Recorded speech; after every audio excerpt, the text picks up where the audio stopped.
တို့ဒီကနေ့ဗီဒီယိုမှာတော့ဒီလိုမျိုးအမွေးပွားကောင်လေးကိုဘယ်လိုမျိုး background ဖြောက်သွားမလဲဆိုတာကိုဒီနေ့ဗီဒီယိုမှာပြောပြသွားမှာဖြစ်ပါတယ်ဗျာ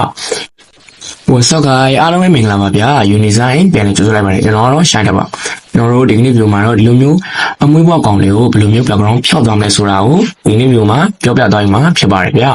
ကဲနောက်ရတူလိုက်ကြည့်လိုက်အောင်ကျွန်တော်တို့ပထမဆုံးအနေနဲ့ဒီကောင်ကိုကျွန်တော်တို့ control ချင်နဲ့ပွားလိုက်မယ်ဟုတ်ပြီဖွားပြီးသွားပြီဆိုရင်ကျွန်တော်ဒီကောင်ကိုဆက်လက်မှတ်လိုက်ပြီပေါ့စပန်တူးနဲ့ဆက်လက်မှတ်လိုက်တော့မယ်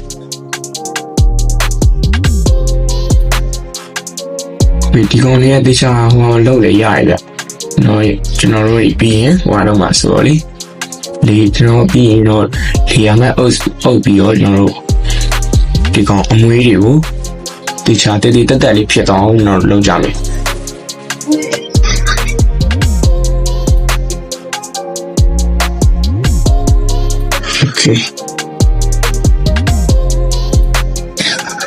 Okay ကျွန်တော်တို့ဒီကောင်ကို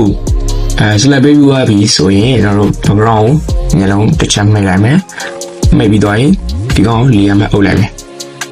Okay လေယာမဲ့အုပ်ပြီးသွားရင်ကျွန်တော်တို့ဒီကောင်ကိုမှ right click နဲ့ပြီးရင် select a mesh ပြီးရင်တော့ဒီအနာသားလေးကိုတခြားလေးလုပ်ပေးလိုက်ပေါ့အနာသားလေးကိုတခြားလေး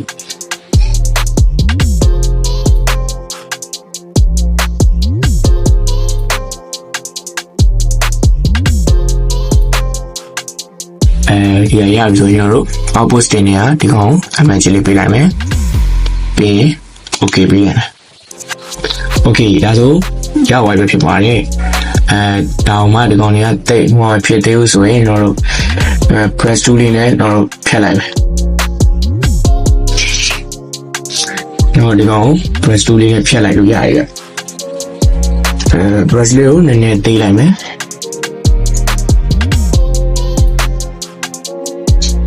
Okay ဒါဆိုရင်ကျွန်တော်တို့ရသွားပြီဖြစ်ပါတယ်ကျွန်တော်အဲ့ဒါမှာ background လေးထည့်ကြည့်မယ် Okay တောင်မှတိတ်မကိုကတိတ်ပြီးတော့မတက်ရဘူးထင်ကျွန်တော်ဒီကောင်လေးကိုတခြားလေးဟုတ်တယ်